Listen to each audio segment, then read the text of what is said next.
Y ya estamos en directo. Buenas tardes, bienvenidos a Geopolinómicos, vuestra tertulia de geopolítica. Ya veo que esta cámara está un poco torcida, luego lo trataré de solucionar fácilmente. Hoy tenemos muchos temas interesantes que teníamos preparados, pero se nos han venido encima otros temas nuevos. Pero como siempre, tenemos para explicarlos a nuestros geopolinómicos de guardia. Jorge Turmo. Gracias, buenas tardes.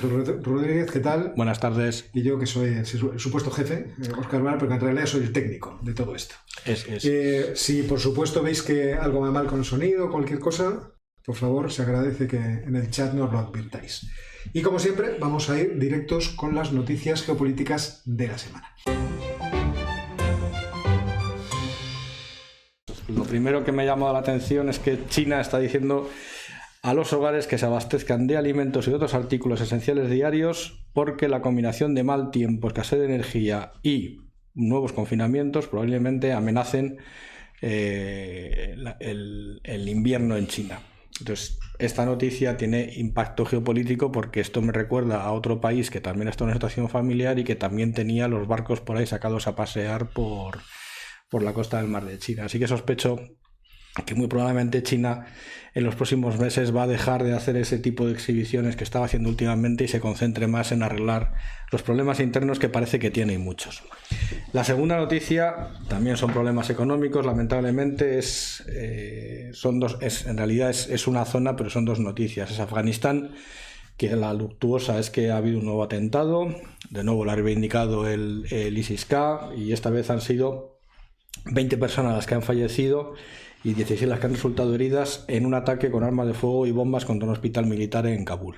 Además, los talibanes, en un despliegue de gran sabiduría político-económica, han decidido prohibir el pago con dólares dentro de Afganistán y han pedido a la población, han ordenado a la población que utilicen solo los afganíes.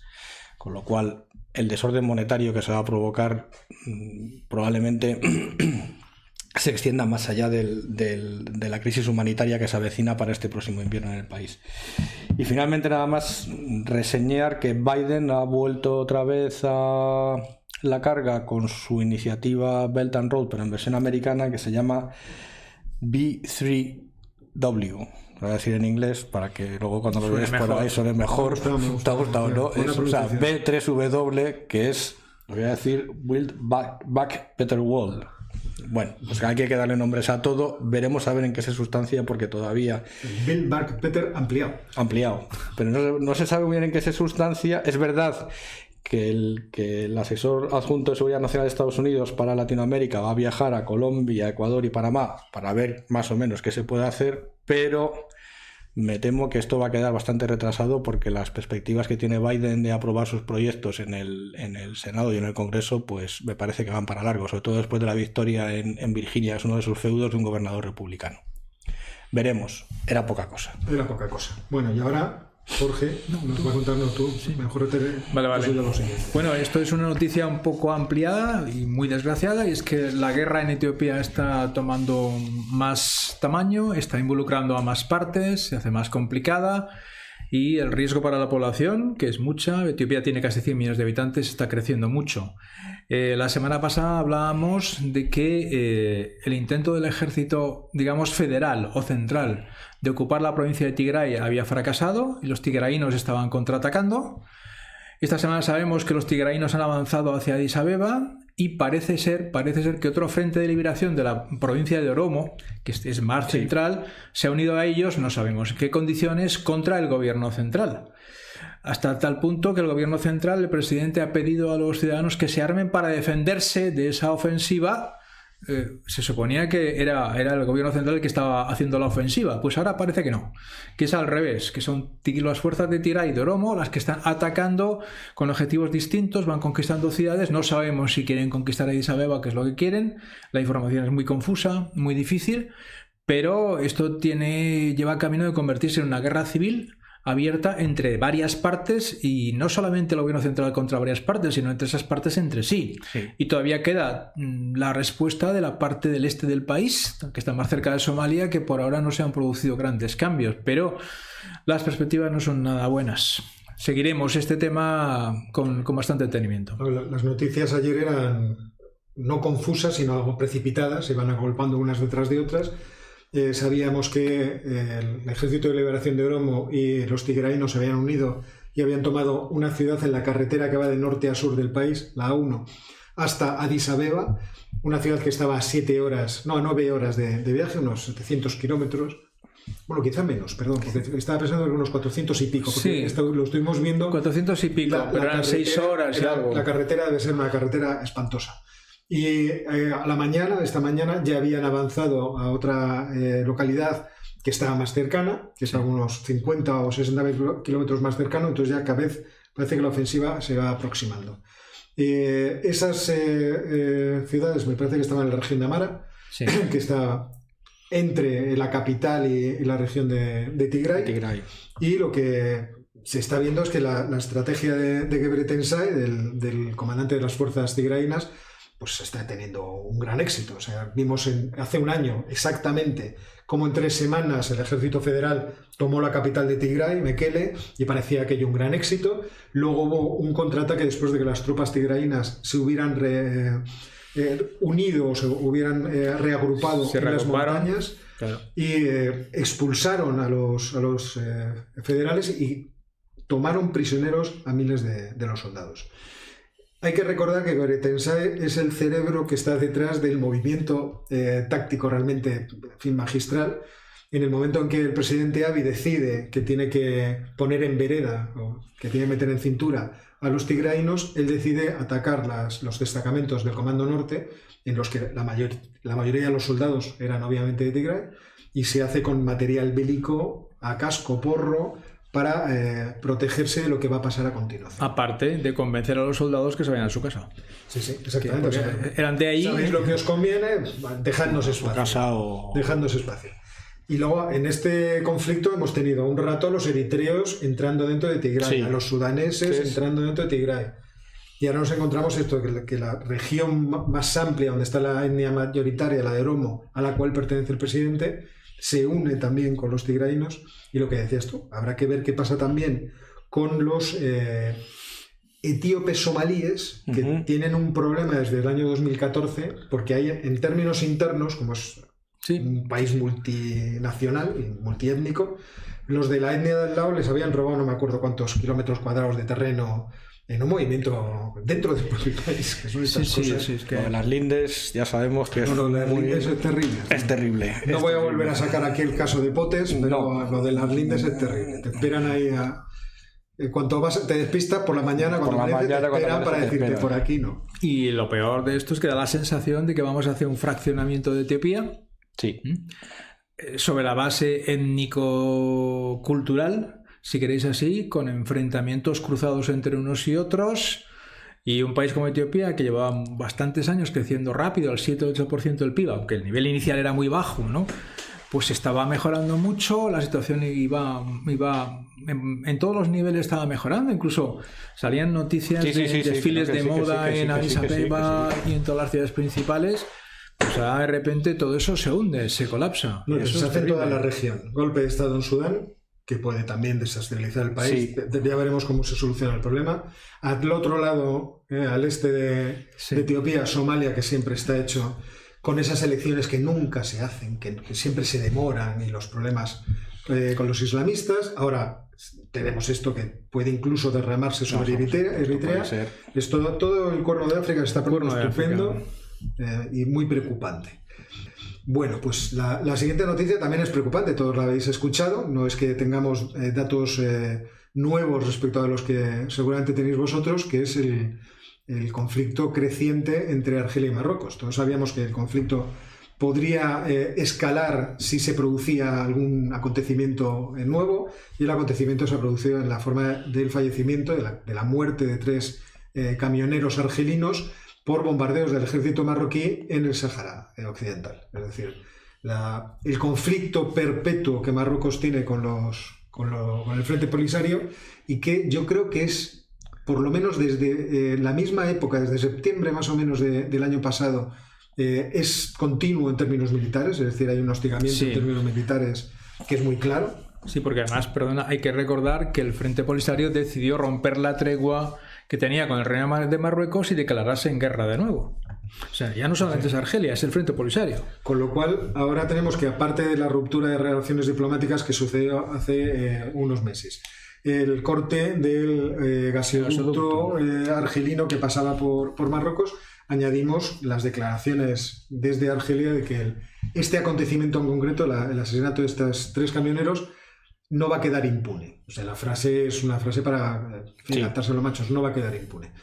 Es verdad que Marruecos ha dado como respuesta una respuesta muy diplomática. Nosotros no queremos que haya conflicto, no queremos que esto escale, y en cierto modo es comprensible desde su punto de vista. Es decir, el conflicto del Sáhara en cierto modo estaba dormido dentro del propio Marruecos, lo despertó Donald Trump concediendo, o reconociendo que el Sáhara Occidental es parte de Marruecos. Qué galán nombre era Donald Trump. No perdáis de vista que Donald Donald va a volver. O sea, eso de era... Donald va a volver. No quisieron matar sus compañeros republicanos y se arrepentirán mucho tiempo de no haberlo hecho. Bueno, yo lo hubiera hecho, porque los romanos, ¿qué hubieran hecho? ¿Lo hubieran matado? Sí, claro, pero matado físicamente. En este caso estoy hablando de matarle con el impeachment. Depende del reparto de las provincias. En Roma también jugaba esto, O sea, que depende del reparto de las provincias romanas. Pero sin desviarnos de eso, claramente a Marruecos le interesaba que el problema del Sáhara no volviera otra vez a la escena internacional y se recordaran todos los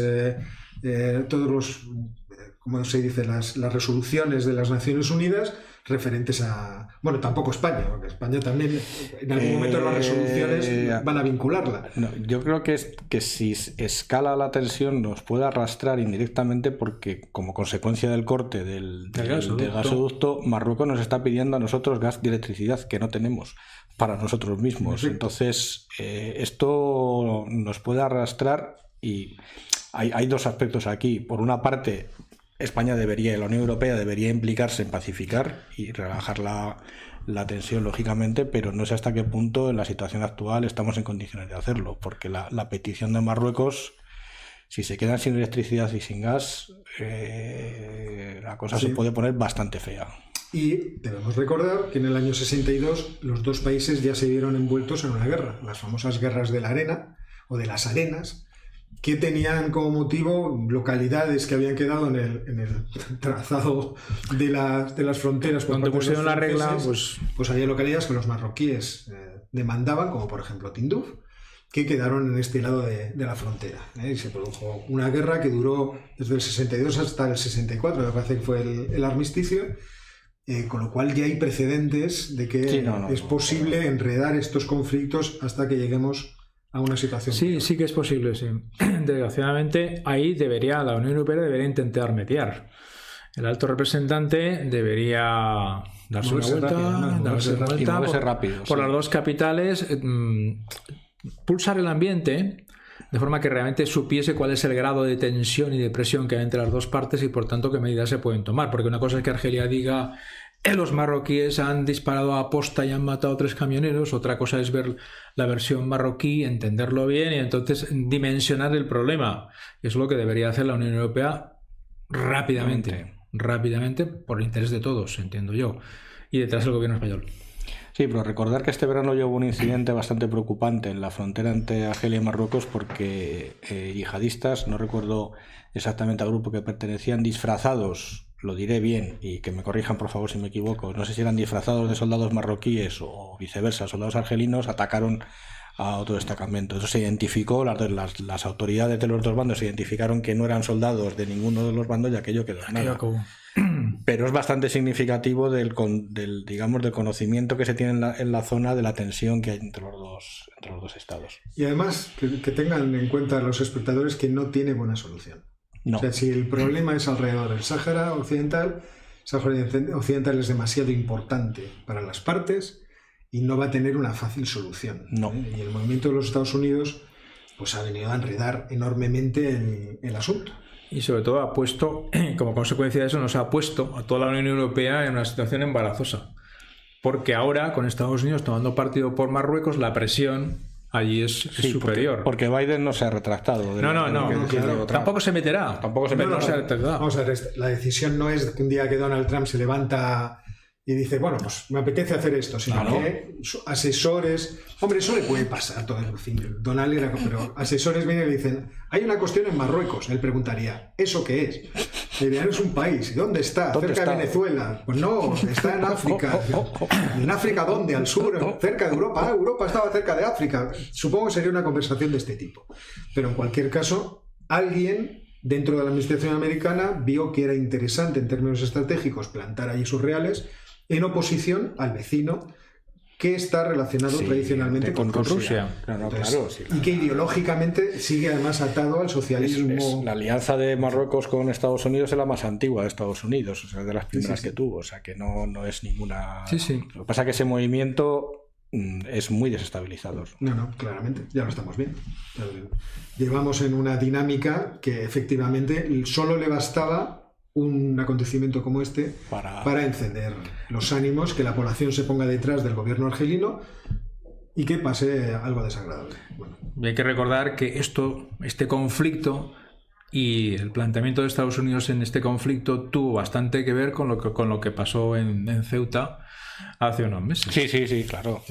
Toda aquella de migrantes marroquíes permitida, tolerada, favorecida por las autoridades marroquíes están ligadas a la posición o al cambio de posición de Estados Unidos con respecto a esto. Sí, Marruecos se ve en posición de fuerza y presiona donde puede. Bueno, pues seguiremos obviamente con atención esta noticia, que ojalá se quede en eso, una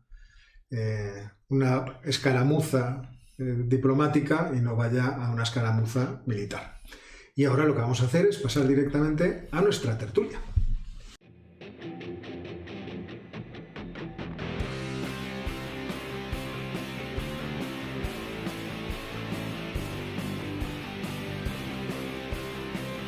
Bueno, pues en la tertulia lo que vamos a hacer es comenzar con cuestiones... En fin, esto sí que son cuestiones divertidas, ¿no? Fascinante. Con cuestiones geopolíticas ocultas. Fascinante. Con ramificaciones por me he todos los encontrado con territorios. una mina que no tenía ni idea de que existía. Llevo leyendo una semana y me he dejado por leer prácticamente Bueno, pues todo. hoy sí que vamos a tener ponencia, como suele ser llamar la costumbre de Ángel. No. Y vamos a hablar de ejércitos privados. Todo, pues empezó por casualidad, porque leí en la prensa española un artículo que hacía referencia a la coincidencia que existe entre los conflictos en Sudán, en Etiopía, en Yemen y en Libia, con la presencia del famoso grupo Wagner, que es ese grupo de ejército de mercenarios semiprivado, apoyado por el Kremlin, no apoyado por el Kremlin, no se sabe exactamente muy bien lo que es hasta que me he puesto o yo no lo sabía por lo menos, hasta que me he puesto a investigar. Y resulta que efectivamente sí, Wagner ha estado implicado. Tengo aquí la lista de países que han contratado sus servicios, porque es una empresa que se contrata, tú puedes contratar los servicios de Wagner, porque son contratistas, el término como los americanos. Son contratos exactamente igual que los americanos, lo contratan en eso, y ha estado operando en Sudán, Mali, República Centroafricana, de ahí tuvieron que salir bastante mal, en Libia, en Siria, Madagascar, Mozambique y por supuesto Ucrania, y también han estado presentes en Yemen, prestando todo tipo de servicios. Wagner, curiosamente, es un grupo que recibe su nombre del compositor Wagner, que era el favorito de Hitler y que es muy admirado por el presidente del grupo, que es el oligarca ruso Yevgeny Prigozhin, por supuesto, amigo personal y muy bien relacionado, aunque no tiene nada que ver con Vladimir. Pero bueno, ahí está. Hay muchas cosas en Rusia que él no se entera. Entonces los americanos les acusan de que en realidad Wagner es un departamento más del Ministerio de Defensa ruso. Luego ya entraremos en lo que es Blackwater, porque si no es un departamento, parte del Departamento de Defensa americano no sé qué será, pero bueno, eso viene... Europa no tiene, no aspiramos a tener... No, Europa, perdona un momento, que pero me estoy anticipando. Te estás anticipando, Óscar, por favor. Está, todo llegará. Hasta 2016, hasta 2016 Europa ha sido el principal proveedor de este tipo de servicios en el mundo. No Europa como tal, pero sí una parte de Europa que ya se ha ido, que es el que está inmerso en la guerra, como decía Político esta mañana, de los fish and chips con Francia, que es el Reino Unido. Porque quien inventó este sistema en los años 60 fue un excomandante de las Fuerzas Especiales Británicas, que fue el que creó el sector ahora mismo que está en auge, que está muy bollante, que está creciendo en todo el mundo, que es el sector de los ejércitos privados. ¿Cotiza en bolsa? Todo llegará. Lo digo por todo llegará. A nuestros oyentes. Vamos a ver. Yo aquí no me he metido en la parte... Eso es inversión ética, ¿no? Eso es inversión. Sí. Inversión. Eso es inversión. Contra ética. Aquí hay de todo. Entonces ya me he metido y ya me he aproximado al problema desde el punto de vista económico como un sector emergente, claro, como el Bitcoin, el Facebook en su momento, cuando apareció, pues es un sector emergente ecológicos. Y no solo emergente, sino que además de moda, porque está bastante de moda, está creciendo muchísimo. ¿Qué es Wagner? Wagner es el clon en versión rusa de Blackwater, no es ni más ni menos. ¿Y qué es Blackwater? Blackwater era una empresa formada fundamentalmente por ex marines, ex boinas verdes, ex Navy Seals, ex todos los tipos de unidades especiales que os podéis imaginar del ejército norteamericano, más gente cogida y de aquí y de allá, al cual los Estados Unidos ya de manera formal a partir de la entrada de la guerra de Irak empezaron a contratar porque el ejército americano no daba abasto. Entonces, como no daba abasto no de realizar las operaciones militares que tenían cargadas, pero sí de dar servicios de escolta en Bagdad, por ejemplo, que es bastante arriesgado, pues tuvieron que empezar a contratar este tipo de servicios. Este tipo de servicios tiene grandes ventajas. La primera es que no tienen país.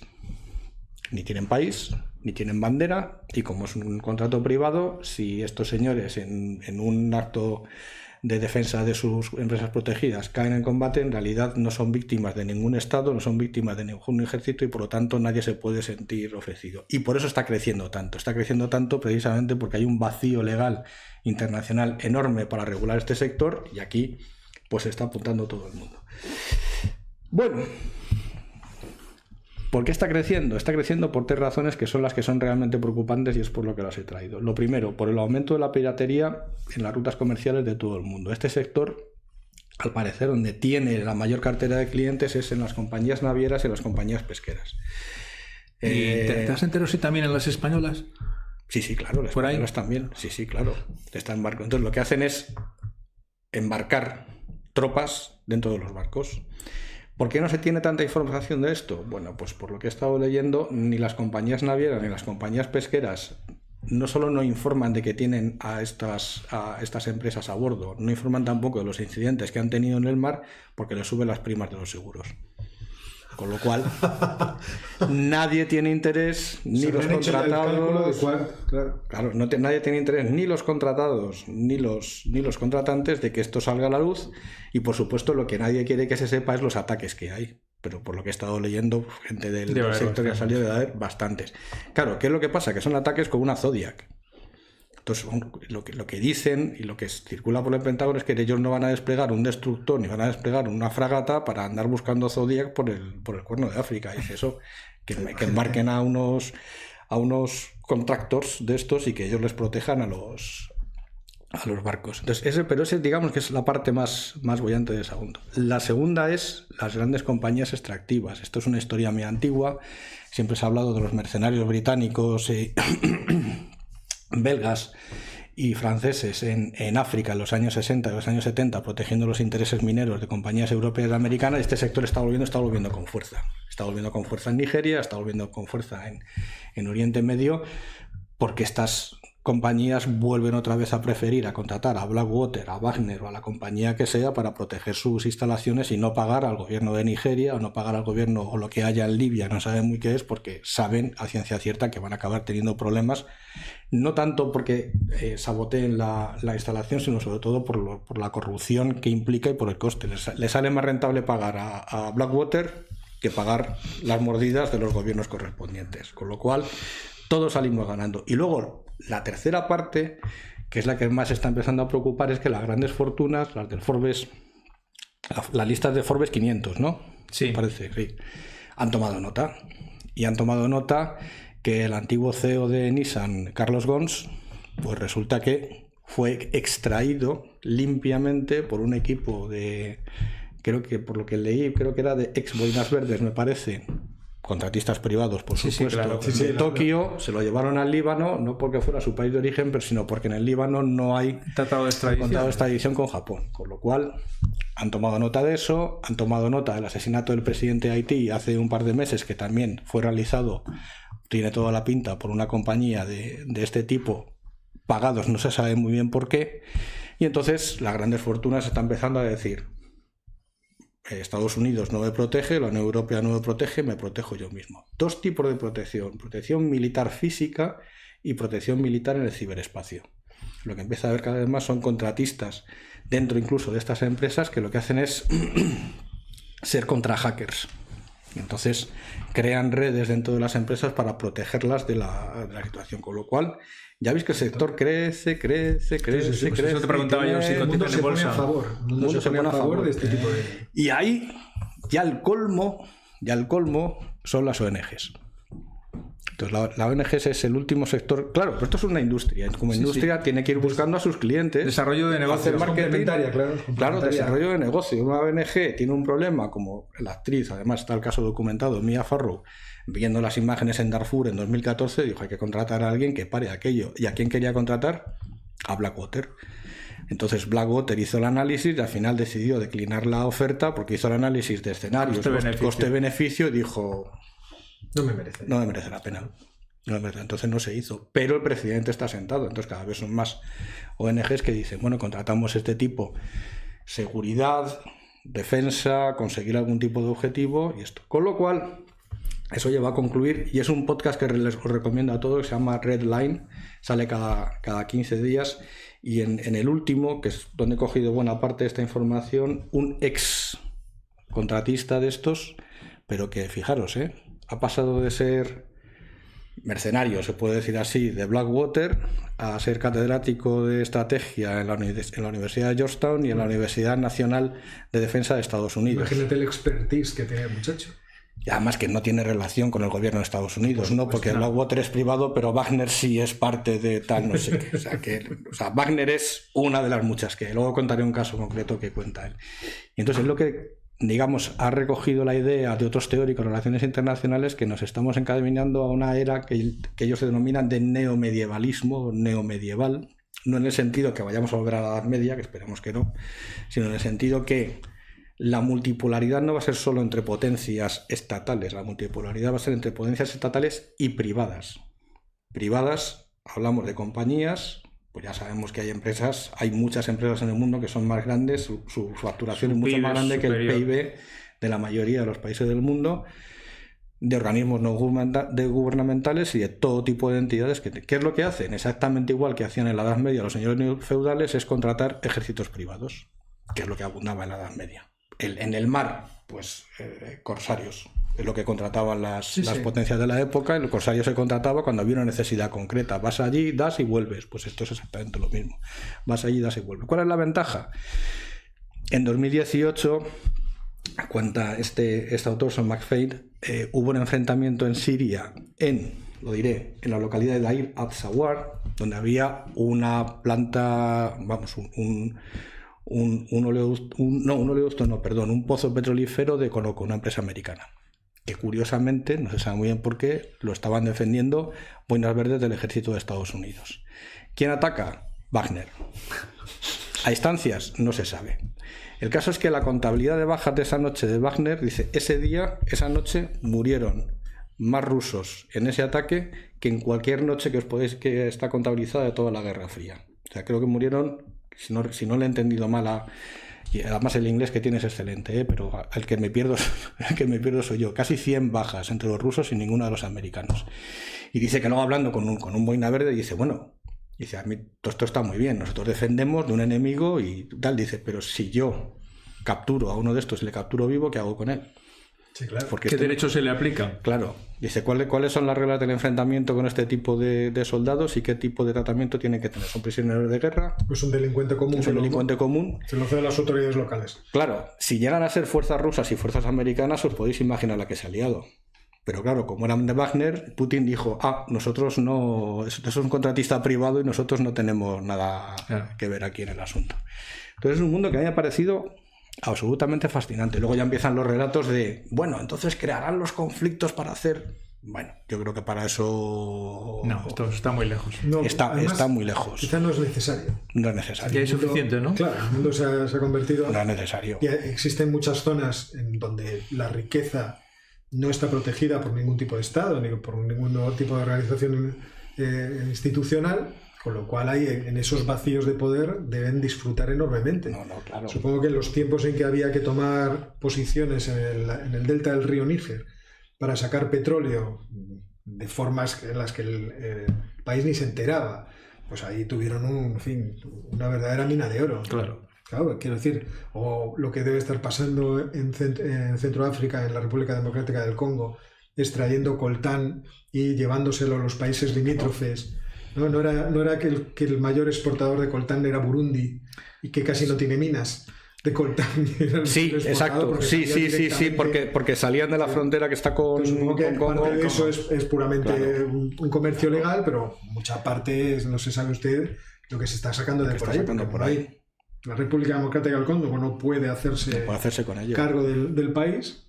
En esos agujeros, ¿qué necesidad tienen de crear? Hombre, aunque obviamente todo lo que el ser humano imagina puede realizarse. Entonces, sí, puede haber cosas. Tampoco se puede sí, pero bueno, que es lo que dices. O sea, que la parte, digamos, que han encontrado en el modelo de negocio suyo es, para este tipo de países, comprar armamento carísimo y encima operarlo es tremendamente complicado, lleva muchísimo tiempo, y aquí lo que hacen es comprar el pack completo. Pero el pack completo es que está documentado que en Libia pilotos de Wagner estaban pilotando aviones de combate rusos. O sea, no estamos hablando de un escenario subido en un Nissan que van recorriendo No, estamos hablando ya de que utilizan material súper sofisticado. Bueno, pero de cualquier forma era en cierto modo previsible. O sea, en un país, en un mundo, mejor dicho, en el que la multipolaridad va a ser la tónica dominante y donde las grandes potencias tienen suficiente capacidad de destrucción como para aniquilarse mutuamente, mejor que tengo no se que pongan. buscar las grietas que existen entre los países para poder hacer valer mis propios intereses. Eso es. Y tener este tipo de herramientas no formales son claramente, en fin, es una ventaja extraordinaria. Es una ventaja extraordinaria. Por eso, digamos que hay mucha crítica en Occidente con Wagner, pero Blackwater, no me imagino yo a Blackwater trabajando para Gazprom. ¿O vosotros sí lo imagináis? Dales tiempo, es que depende. Depende de las circunstancias. No lo sé. Como acabas de decir tú, casi todo lo que se imagina al final... Quiero decir, al final yo creo que estamos muy lejos de eso. Convergencias de intereses. Estamos lo que me llama la atención es que todo esto sucede bajo un absoluto vacío de legalidad internacional, que es algo que no ocurría en la antigüedad. Es decir, antes has hablado de los corsarios. Los corsarios tenían un problema. Es verdad que ellos podían hacer la piratería al enemigo, pero no al amigo. Y en un mundo en el que las alianzas que se hacían formales iban y venían, era muy difícil a veces determinar claramente de quién era quién. Y por eso existían los tribunales de corso. Los tribunales de corso, cuando se producía un ataque a un barco concreto, lo traías a puerto y el tribunal de corso tenía que dilucidar si realmente se había atacado al enemigo o si no se había atacado al enemigo. Y esto, acuérdate, hay un caso en un libro que tú me dejaste de piratas españoles. Es verdad. Mar Brava. Sí. En donde, que es un libro apasionante que lamentablemente te devolví. No te tenía que haber No me lo has devuelto. Sí, te lo devolví. No me lo has devuelto. No me lo has devuelto. Esto es el colmo. Me roba libros de mi despacho de encima. He tomado prestado. En cualquier caso, en ese libro se hablaba de que en España los mayores piratas eran o bien vizcaínos o bien de Jerez, y que un pirata vizcaíno muy famoso, de Jerez, porque hay un mar muy grande de olivos, para que los que no conozcáis la geografía española, Jerez es una provincia interior que no tiene salida. Jaén. Jaén, perdón. Jaén, perdonadme. Me extrañaría igual, pero estaba yo yéndome Jaén. Con las jotas, me había ido a otro sitio. Bueno, pues un pirata vizcaíno, que al parecer era bastante famoso, ataca un barco, tortura a la tripulación y parece que mata al capitán. Y trae el barco a puerto y entonces los marinos apaleados cuentan la historia. Dice, pero es que además recientemente se ha hecho una alianza entre la corona de España y la corona francesa y ahora somos aliados. Y al tipo se le cayó el pelo, le cortaron la cabeza. Y oye, quiero decir que se le cayó el pelo literal. Por ejemplo, la Compañía de las Indias Orientales. La compañía iba con todo tipo de salvoconductos. O Anika Stroganov cuando pasa... Pero eso era otra cosa. Ya, pero era la empresa que tenía un ejército incorporado. Estos son... Pero había una legalidad. Esto es la vida...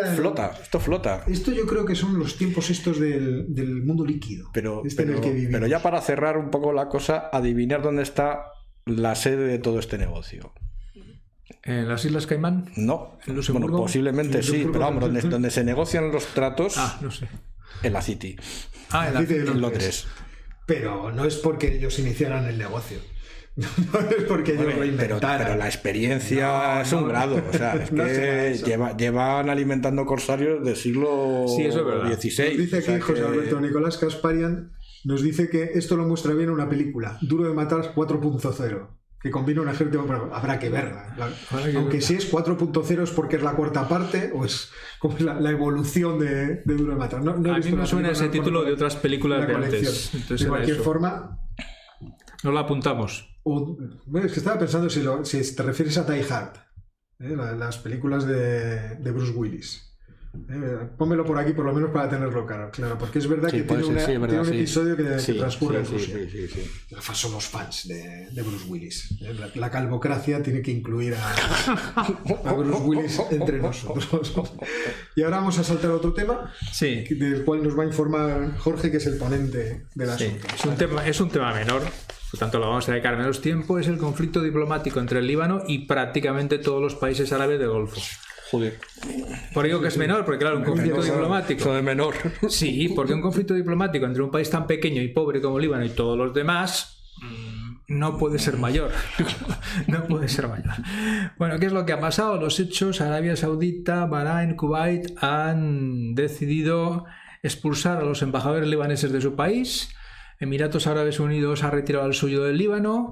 Qatar y Omar han apoyado las propuestas.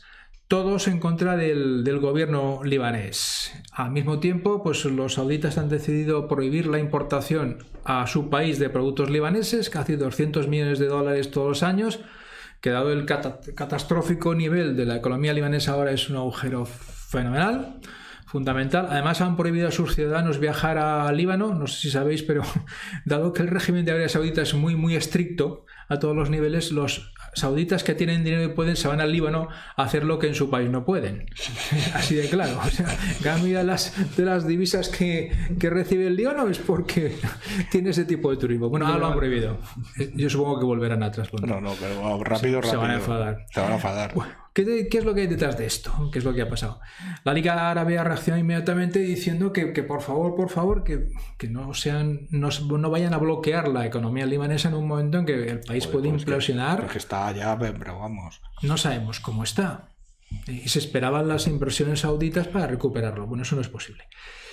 ¿Qué es lo que hay detrás? Pues algo tan, en principio, fútil o banal como que el ministro de Información del gobierno del Líbano, Josh Kordai, ha dicho en varias ocasiones que los hutíes de Yemen solamente se están defendiendo de Arabia Saudita y que Arabia Saudita es una potencia invasora que está bombardeando a civiles. Se lo ha dicho un par de veces.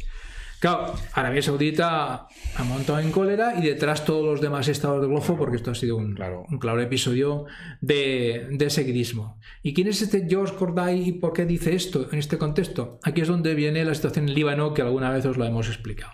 Este ministro de Información es cristiano maronita, por tanto afín al presidente Michael Aoun, que es cristiano maronita. Este presidente cristiano maronita se está apoyando para mantener el poder, sobre todo ¿en quién? En los chiíes de Hezbollah. Aunque el primer ministro es musulmán sunita, pero le puntea. Sabemos cómo se reparte. Esta historia es terrible. Entonces, ¿qué está diciendo este señor? Y se supone que le respalda el presidente, pues que en el enfrentamiento entre Arabia Saudita y los yemeníes, los buenos son los yemeníes y los buenos son los chiitas, no los sunitas. Y claro, eso a todos los sunitas, ojo, no todos, porque en Qatar la mayoría son chiitas, aunque el sultanato de Qatar es sunita. Pero bueno, tienen que ir con cuidado. Entonces todos los sunitas se han unido contra ellos en este rechazo frontal. Entonces, esto es, ¿por qué digo que es una polémica menor? Pues porque lógicamente el desequilibrio de fuerzas es tan grande que de una forma u otra pues se supone que este ministro tendrá que ser cesado para ser sustituido por otro cristiano maronita. Tampoco, que seguirá estando aliado con los chiitas de Hezbollah. Pero que no sea tan bocazas. Pero que no diga las cosas tan claras o tan en alto, ¿no? Que es lo que está pasando. Entonces, es un conflicto menor pero significativo de lo que le está pasando al Líbano y lo que puede pasarle. Pero a nosotros quizá lo que más nos interesa de esto son las implicaciones geopolíticas de los principales actores de esta trama, que es lo que yo quería plantear aquí. ¿Qué es lo que pretende Arabia Saudita levantando esta liebre, poniendo tan de relieve? Porque claro, vamos a ver, que un ministro de información de Líbano diga esto en un periódico local no tiene apenas difusión. No, en la tele. En la tele, sí. La tele. Y luego en Al Jazeera. También es significativo que Al Jazeera le dé cancha, es decir, le permita decir esas cosas. Es muy significativo. Al Jazeera le hizo la entrevista y él soltó por su boca lo que le apetecía soltar en ese momento. Esa prenda. No creo que fuera... No, pero que es significativo. No fue un accidente. No fue un accidente. Entonces, la cuestión es qué papel está jugando este conflicto y qué quieren los principales actores, Arabia Saudita, Irán, Israel. ¿Qué es lo que os parece? Bueno, yo cuando oí la noticia, que además luego la comenté en el noticiario, yo decía que los israelitas tenían que estar encantados, pues ver a los enemigos cometer errores, pues siempre es una cosa buena, no hay que interrumpirles, como decía Napoleón. Hombre, yo lo decía como una broma porque no es que estuvieran cometiendo un error, yo creo que todos los actores estaban haciendo lo que exactamente querían. Es decir, resulta que alguien que está en el gobierno, que es próximo o aliado de Irán, dice algo muy inconveniente para los países sunitas. Hombre, no esperarás que los países sunitas se queden de brazos cruzados cuando 2 años antes el ministro de Asuntos Exteriores de Líbano, en unas declaraciones también en una televisión, había dicho que estos árabes como son, que son poco menos unos paletos, porque son todos beduinos. Y no están siempre... Claro, es que hay antecedentes. Sí, o sea, el Líbano tiene esa mentalidad respecto pero luego del desierto. Está claro que los iraníes están, bueno, y los israelíes también están marcando territorio con nuevos aliados. Entonces, el movimiento de los israelitas de irse juntando, de abrir nuevas relaciones, abrir embajadas y relaciones diplomáticas con el mundo árabe, son, lógicamente, a Irán, primero yo creo que le debió tomar por sorpresa. Sí. Y luego, claramente, es perjudicial para sus intereses. Porque está, de repente, una de las grandes potencias, además hiperprotegida por la gran potencia universal que son los Estados Unidos, de repente tiene contactos con estos vecinos hostiles que yo tengo. Y que me encantaría, además, derrocar. Esto es así, la revolución islámica le encantaría derrocar a las monarquías sátrapas, en fin. Y a Israel le encantaría tener una base en Omán. Hombre, claro, no te digo ya a mí, pero...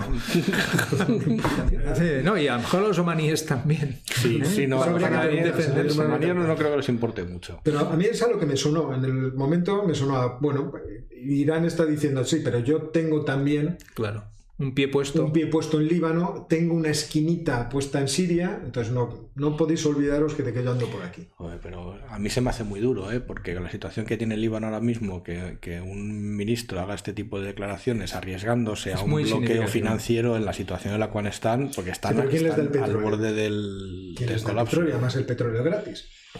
Petróleo que entra por Siria. Además, ahí hay unos vídeos preciosos de la gente recibiendo a los camiones de petróleo, porque Hezbollah se lo trae como si fuera un maná venido del cielo. Pero es un maná que me ha caído del cielo, sale de abajo y explota. Vamos a ver, aquí tenemos una situación en Líbano que obviamente es catastrófica y que también puede llegar a producir ¿cómo decirlo? Un corrimiento del poder en una determinada dirección.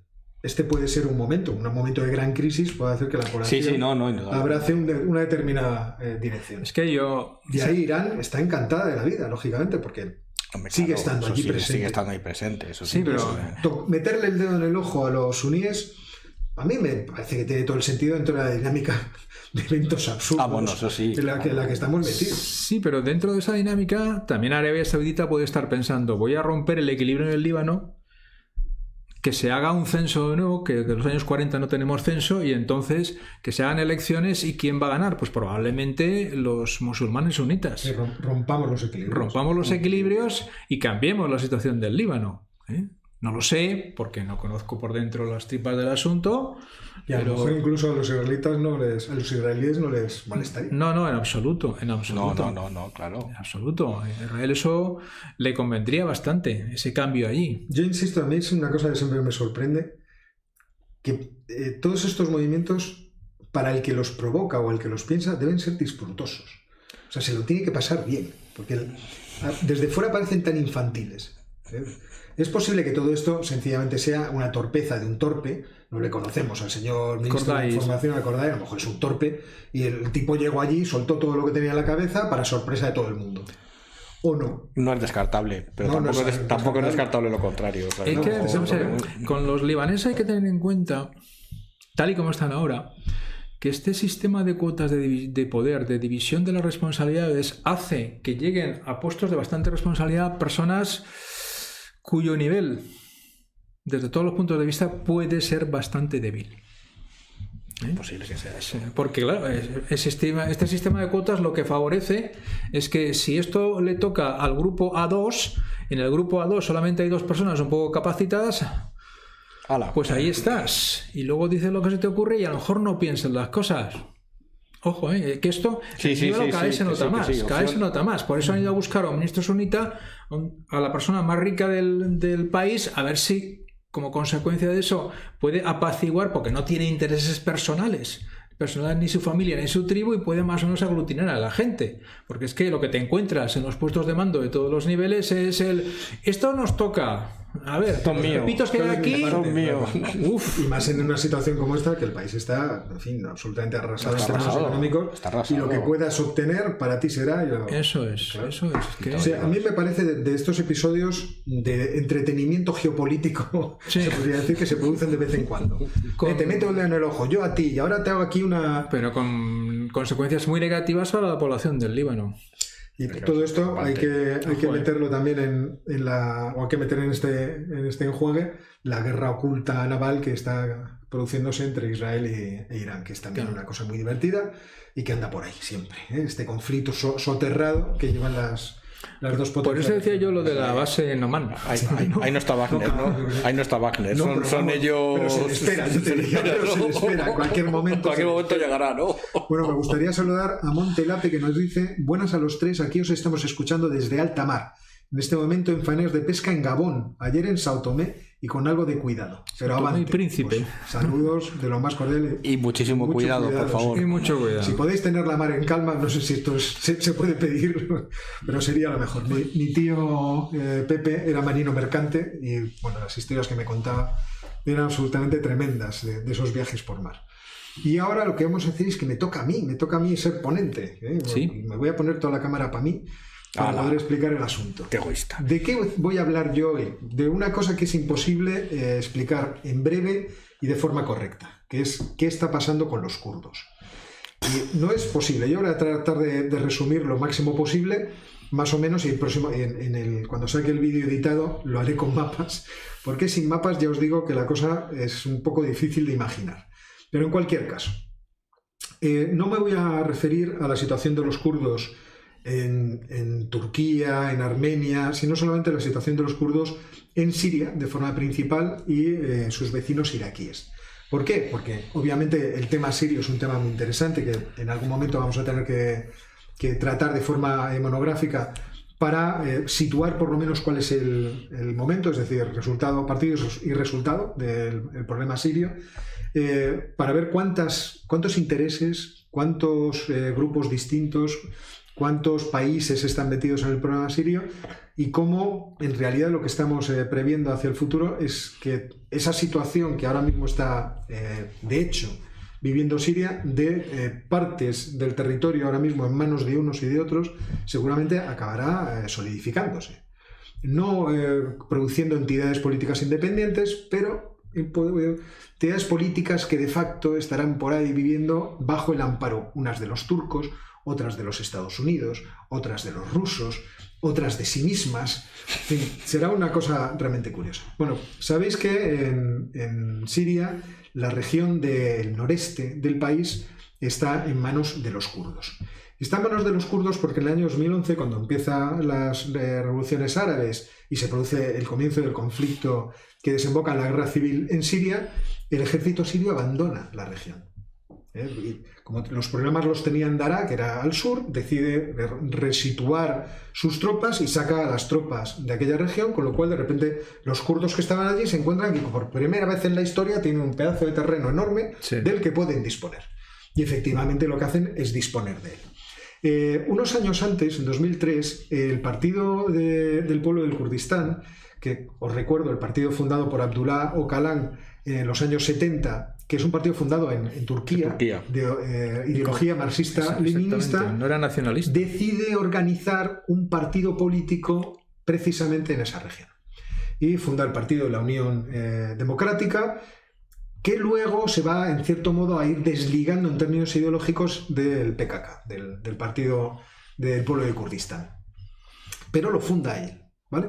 Entonces esto es un dato interesante porque este partido es el que va a gobernar la región que de repente queda deshabitada por el ejército sirio y por lo tanto para los turcos sigue siendo algo que está conectado de forma íntima con su mortal enemigo. Es decir, el partido del pueblo de Kurdistán es el partido que ha atentado de forma regular y recurrente y sangrienta contra Turquía en innumerables ocasiones. Hay que recordar que el fundador de este partido acaba huyendo a Siria, que los turcos llegan a un acuerdo con Siria de volver a tener relaciones diplomáticas y acaban logrando que se le expulse, ya no me acuerdo a qué otro país, del cual al final es extraditado. No me acuerdo si fue a Libia o no me acuerdo ahora mismo a qué país fue. Bueno, pues el caso es que esa región del noreste, en medio de múltiples luchas, porque ahí hay que pelear con mucha gente, va haciéndose cada vez con mayor terreno y acaba ocupando un espacio, teniendo en cuenta lo desértico que es Siria, pero un espacio que es entre el 20 y el 30% de forma variable del territorio total de Siria. O sea, no está mal. Sí. Una quinta parte, una tercera parte del país. Hay una circunstancia adicional que también beneficia esta emergencia de los kurdos en Siria, que es el hecho de que aparece el Estado Islámico. Entonces, cuando aparece el Estado Islámico les ataca. Y ellos pueden pedir protección a las potencias occidentales, que eran las que tenían sobre todo al Estado Islámico, que les manden financiación y les manden armamento. Y yo creo que es por eso por lo que empiezan a fomentar en el propio Partido de Unión Democrática una apariencia cada vez más democrática y occidentalizada. Es decir, claro, protección de los derechos a las mujeres, nosotros tenemos en cuenta la libertad de expresión, para que nos den ustedes y vamos a combatir a estos tipos sanguinarios. Malos. Entonces, todas esas circunstancias les hacen crecer. El Partido de Unión Democrática es un brazo político, pero lo que se va a extender como milicias o como ejército son en realidad dos movimientos, las unidades de resistencia de Sangir y las unidades de protección del pueblo, que ambas acaban conformando eso que se llamaron y que se siguen llamando las fuerzas democráticas, las fuerzas democráticas de Siria. Estas fuerzas democráticas de Siria, sin embargo, van a tener mucha relación con el PKK, con el Partido del Pueblo de Kurdistán, porque en términos de estrategia militar, de armamento, de poder hacer escamoteo y contrabando de armas por la frontera, les necesitan. Y entonces ahí se produce una oposición entre el Partido de Unidad Democrática, de Unión Democrática, las fuerzas de defensa democráticas de Siria y el PKK. Bueno, si no os habéis perdido hasta ahora, vamos bien. En cualquier caso, el Partido de Unión Democrática que gobierna esa región que ahora, a partir del año 2018, se denomina oficialmente la Administración Autónoma del Norte y del Este de Siria, pues lo que ven es que no tienen futuro si se juntan con el PKK, porque los turcos en algún momento pueden decidir invadirles. Y de hecho los turcos hacen movimientos para hacerse con una franja de varias millas dentro del territorio sirio, precisamente para tener vigilado lo que pueda pasar con esa entidad política kurda que ha aparecido al sur de su frontera. Y por eso este partido empieza a tener negociaciones con Bashar al-Assad para ver si les dejarían ser autónomos dentro de una Siria unificada. Cosa que los del partido... los del PKK, del PKK ven como una gran traición. Estos desgraciados nos están yendo con los otros cuando lo que nosotros queremos es formar pues un mundo, el que tenía Abdullah Öcalan en la cabeza, que era una especie de mundo de pequeñas entidades, todas comunistas, en fin, ese tipo de cosas. Sin embargo, a esto se le añade otro componente que está fuera de Siria, y es que cuando se pasa la frontera a Irak, en Irak existe una región autónoma, la región kurda de Irak, que está reconocida en la Constitución iraquí. Y que es muy, muy independiente y muy autónoma. Y muy potente. Y que además resulta que todo el petróleo y el gas que lo tiene, lo saca por un oleoducto y un gasoducto que atraviesan ¿qué país? Turquía. Turquía. Con lo cual, ahora dependen y tienen muy buenas relaciones con los turcos. Como en la frontera entre las dos, por ahí están metidos los del PKK, no se puede decir que los kurdos estén en buenas relaciones, sino todo lo contrario. Entre ellos. Es decir, entre ellos tienen graves problemas. Es decir, fijaos, en el lado sirio tenemos un partido político que funda dos milicias que acaban siendo, en cierto modo, absorbidas o penetradas por el partido del pueblo del Kurdistán, el PKK.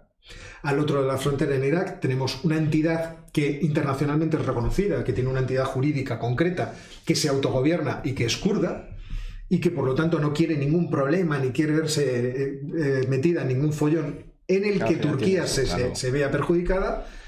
Y en medio están los del PKK, ya no las fuerzas democráticas de Siria infiltradas, sino el PKK auténtico metido en las montañas fastidiando.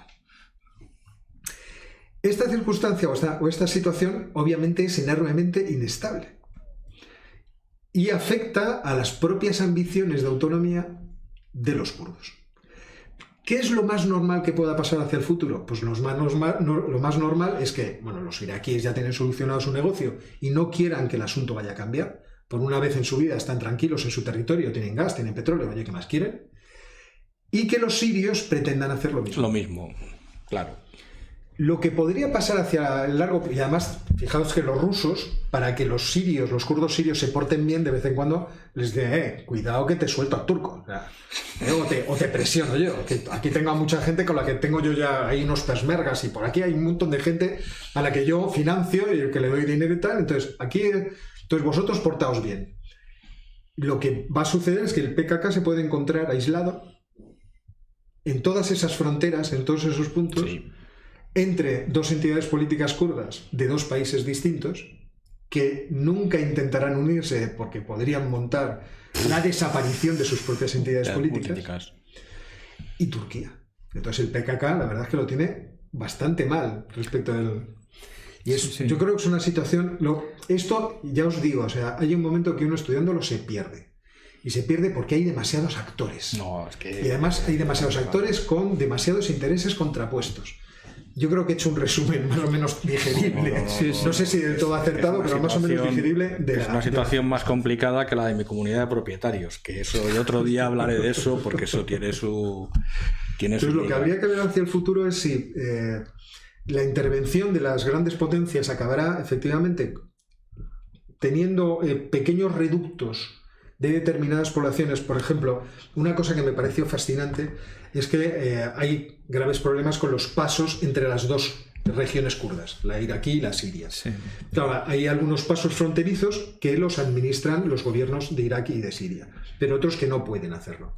Entonces, están cerrados porque si se abren los tendrían que gestionar las dos entidades independientes. Y eso es algo que no se puede permitir. Ni tampoco se puede permitir que ellos las abran de forma arbitraria, porque iría contra el derecho internacional. Entonces, en uno de los artículos que estaba leyendo, se cuenta que uno de los pasos fronterizos resulta que tradicionalmente ha estado gobernado por una familia. Que ahora mismo no me acuerdo si era chií o qué era, pero era una familia, un clan familiar, entendedme, no una familia de cuatro señores que están ahí en una tienda, no, un clan familiar. Y el clan familiar es un clan familiar que lleva mucho tiempo en ese negocio. Claro. Entonces, uno de los problemas estaba en que querían abrirlo, pero había que pedir permiso. Oiga usted, aquí el que estoy yo. Pues este tipo de circunstancias y de casuística, ¿no? Que es una palabra que viene muy al caso, es abundantísima en el asunto sirio, en el asunto kurdo. En cualquier caso, yo la conclusión que he llegado es que los del PKK lo tienen mal. O sea, la ordenación del mundo hacia instituciones, ¿no? Se está dejando fuera de juego. Sí. Sobre ese particular, eso se está viendo también en otra cosa. Lo que pasa es que es un asunto interno de Turquía y sale poco en las noticias. Como sabéis, ahora Erdogan está enfrentando una contestación y una protesta bastante generalizada en Turquía por el hundimiento de la lira, por la inflación, por la pérdida de nivel de vida, etcétera, etcétera. Y tiene una posición en contra, que es una posición nacionalista turca. Pues bueno, lo que se observa es que los kurdos que viven en Turquía, y yo no sé si decir el PKK directamente, están apoyando más a Erdogan que a la oposición. Es decir, ellos ven que para su continuidad como minoría dentro de Turquía es mejor, debido a esta debilidad que estabais contando vosotros, debido a esa debilidad, que es mejor para ellos estar del lado de Erdogan y que les deje como una especie de buffer allí solos, que no ir en contra de Erdogan y que se les eche encima. Bueno, es que toda la administración autónoma del noreste de Siria está muy interesada en que la frontera con Turquía se abra. Claro. ¿Por qué? Porque, imaginároslo, o sea, desde Alepo a esa región ya hay una pequeña distancia. Sí. Pero desde ahí a cualquier otro sitio solo hay desierto. O sea, claro, hay montañas además, al norte, al este. Entonces, si les abren la entrada con Turquía, entonces pueden negociar. Oye, lo que pasa es que también Erdogan tiene la sospecha de que existe ahí una convergencia kurda que se le puede volver en contra. Entonces, eso no es un... No. Es verdad que lo que os voy a decir, yo estuve allí hace 20 años, más. En la parte... Sí, en el año 97. O sea, ha pasado mucho, ¿no? Más de 20 años. Sí. Tengo que volver. Yo creo que hay que sacar un proyecto de investigación, pero tengo que volver a ver cómo está la cosa. No tienes que volver solo, puedes volver con nosotros. Vamos, además ya como lo conozco os lo enseño. Eso es. Saber dónde se bebe el vino y esas cosas. Vino, bueno, lo que beben allí, no sé. Whisky, raque, allí beben de todo, vamos. Los kurdos además, es muy interesante, porque cuando estuve allí la verdad es que me pareció curiosísimo. Los kurdos están muy orgullosos de ser indoeuropeos, no como los turcos, que son turcos. Ellos son indoeuropeos y por lo tanto, o sea, en su imaginario tiene una relación de parentesco con los europeos como si fueran de la Unión Europea, vamos. Entonces, o sea, prácticamente a todos los efectos. Pero es verdad que la lengua es indoeuropea. Y yo no sé cómo está la situación ahora, pero hace 20 años el control que tenía la policía turca y el ejército turco sobre el este de Turquía era mínimo, pero mínimo. Pues yo estuve por allí en contra del criterio de la embajada, pero la embajada no hay que hacerlas caso, pues siempre exagera. Cuidado. Estuve por allí, que quería subir al Monte Ararat y no pudimos subir, pero no por nada, sino porque me dijo el guía con el que al final hicimos amistad. Dice, dice, por el día se puede andar, pero es que por las noches cuando tiran con mortero y entonces no podemos hacer vivac. Entonces, o sea, no es un levantamiento, no es un grupo terrorista, en fin, que pone una bombita. No, además se oía por la noche, se oía el ruido de los morterazos, eso sí. Luego estaban todos en el hotel bebiendo whisky, pero que aquello se oía. Bueno, y mientras... Si te tiran con mortero casi es justificado.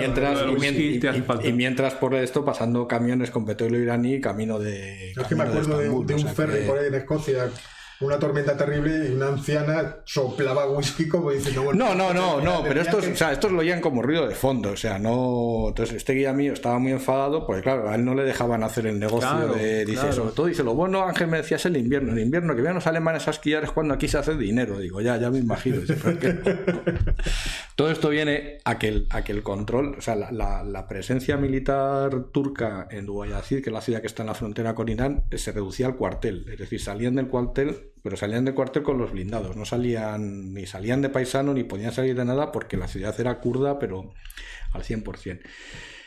Todo eso me hace pensar, pero no lo sé, porque tenemos que volver a ver sobre el terreno. Sí, hay que apuntarse. Todo eso me hace pensar que Turquía prefiere tener esas dos regiones autónomas dependiendo de los iraquíes, que ya no se sabe exactamente qué es lo que pasa en Irak, y dependiendo de Siria, no sabe qué es Siria, y no tener el problema dentro de casa. Y no creo que se opongan mucho a abrir la frontera entre la región autónoma de Siria y Turquía, porque toda la población que hay allí es kurda. O sea, es que son kurdos, todos, prácticamente sin excepción. Entonces, no es bastante natural que se abra paso fronterizo. Lo que tiene que hacer, me imagino, y tratarán de negociar es las reglas del intercambio. Entonces vamos a ver qué se pasa, qué no se pasa, qué hacéis y qué no hacéis, y quién efectivamente, aparte de la familia que controla los pasos fronterizos toda la vida, hay que respetarlos. Yo conocí a una también, ahí se pasaba de todo, no voy a decir qué tipo de cosas se traficaban por allí, pero ahí se traficaba de todo, no se consumía, pero se traficaba. Pero por la mañana hacían de guías de montaña y por la tarde hacían de guías del otro. El negocio, ¿no? El negocio está diversificado. No. Entiendo que está bien. A ver, pero eso, Ángel, tú sabes, en los Pirineos ha sido siempre así también. Sí, o sea que no... Claro, se hacían las dos cosas. Un modelo de negocio muy extendido, que en toda esta historia, el que los Estados Unidos se retiraran y abandonaran en cierto modo a su suerte a las fuerzas democráticas de Siria es otro elemento de presión. Arreglaos con Bashar al-Assad, solucionad el problema y os integráis dentro de una Turquía, de una Siria unificada, y aquí paz y después gloria. Por mucho que luego el Consejo Nacional Kurdo, en el que está obviamente el PKK, pues diga misa en gregoriano. En gregoriano. Entonces, realmente los que estarán cabreados y por eso andarán ahí maniobrando será el PKK, efectivamente, que es el gran perdedor de todo esto, y los que salen beneficiados son los kurdos de las zonas fronterizas. Si consiguen los sirios llegar a un acuerdo del tipo que han llegado con Irak, que está por ver. Yo creo que en términos de análisis técnico, esta es una situación que, aunque no lo parezca, puede ser bastante estable y durar bastante. Porque los intereses de casi todas las partes están alineadas. Esto le va bien a Siria, porque el régimen de Al-Assad controla la parte de Siria que le interesa. Le va bien a Turquía, porque mientras los kurdos estén en Siria y en Irak, no tienen relaciones con los kurdos de Turquía, no alimentan el sueño de un Kurdistán independiente. Un gran Kurdistán. Le va bien a los dos grupos kurdos de Siria e Irak, que son autónomos dentro de lo que cabe, llevan su vida. Le va bien también a Irán, que también tiene una minoría kurda considerable al otro lado de la frontera, y el hecho de que no se produzca esa reunión, yo creo que es positivo, y eso parece... Hombre, yo entiendo que a quien quizá le vaya peor es a Irak como tal, porque se ha quedado sin los pozos de petróleo. Ojo, también en el norte de Irak y de Siria están los dos ríos, el Tigris y el Éufrates, y los problemas de agua que va a haber enseguida van a repercutir sobre todo aguas abajo. Allí no va a haber tantos problemas. Los problemas van a estar abajo. Quizá en esto el perdedor es Irak, claramente, sí, a todos los niveles. Pero claro, desgraciadamente Irak no pesa.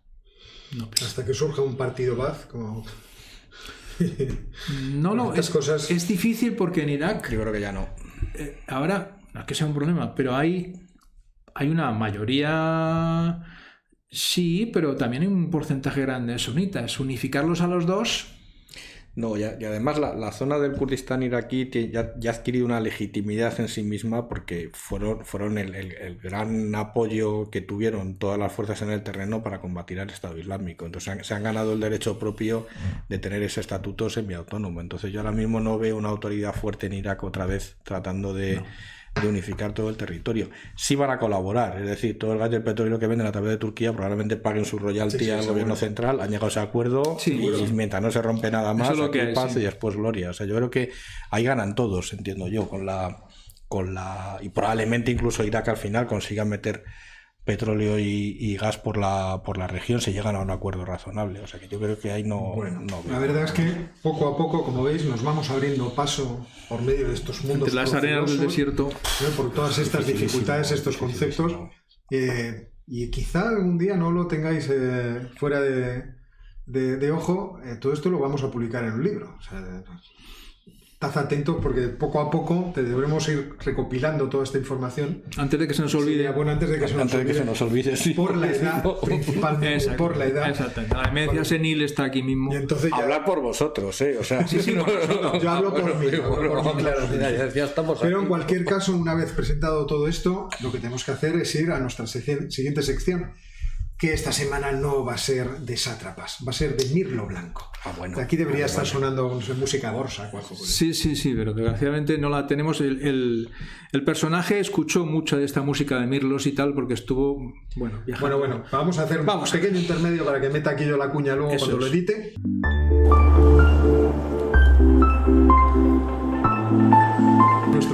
Nuestro Mirlo Blanco es un español del siglo XVI que quiso ser conquistador y gran conquistador, como casi todos los de esa época.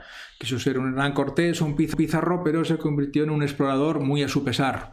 El personaje es Álvar Núñez, cabeza de vaca. Esto no es un apodo, es el nombre. Un señor Núñez, cabeza de vaca. Yo nunca lo tuve claro de pequeño.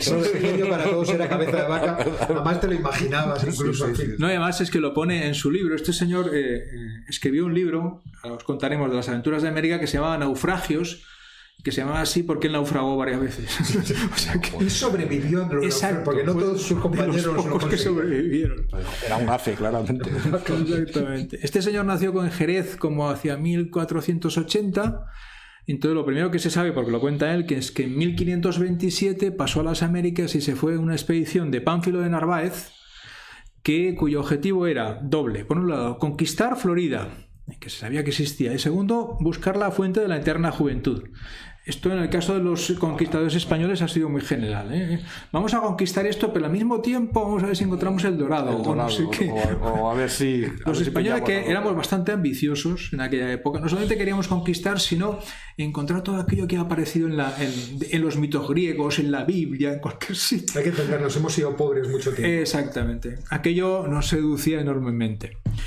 Bueno, la expedición de Pánfilo de Narváez se encaminó a Florida, a la costa oeste de Florida, para que nos hagamos una idea, porque es la que tiene continuidad por lo que es Estados Unidos. Allí dejaron los barcos y se internaron en una expedición a pie. A pie eran como unas 300 personas, porque de las 600 originales, unos cuantos quedaron en Santo Domingo, casi 100 murieron en Cuba de las tormentas, etcétera, etcétera, y del primer naufragio.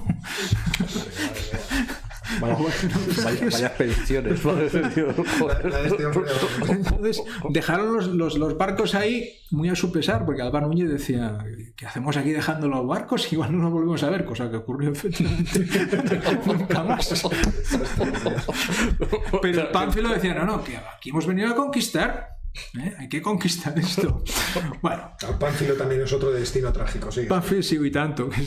Entonces se encaminaron por la costa de Florida, por el interior. Lo que encontraron para conquistar fueron las marismas, los Everglades estos de los caimanes y toda esta historia. Entonces podéis imaginar a los pobres soldados españoles de tierra adentro con el arcabuz, la armadura y tal, metidos hasta los ojos en los pantanos, y los pobladores de ahí tirándoles flechas de 200 metros y sin poder llegar. Entonces, claro, los iban matando.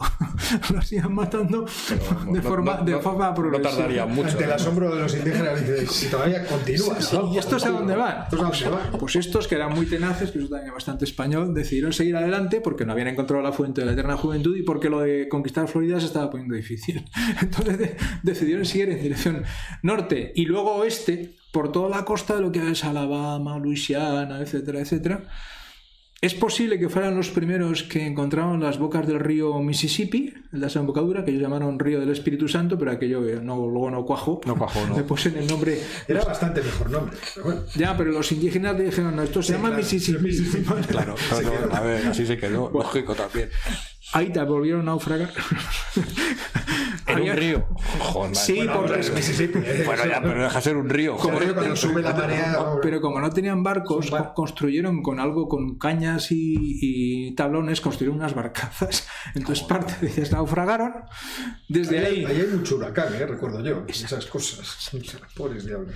Por ahí en las bocas del río Mississippi, un huracán o una tormenta extratropical, de las 4 barcazas que quedaron, las desperdigaron todas. De Pánfilo de Narváez nunca más se vino a saber, y Álvaro Núñez amaneció cerca de lo que era el puerto de Galveston, de las refinerías y las petroquímicas norteamericanas. Que no había. Entonces nada, allí el buen hombre pues debían ser 20, una cosa así, los que quedaban.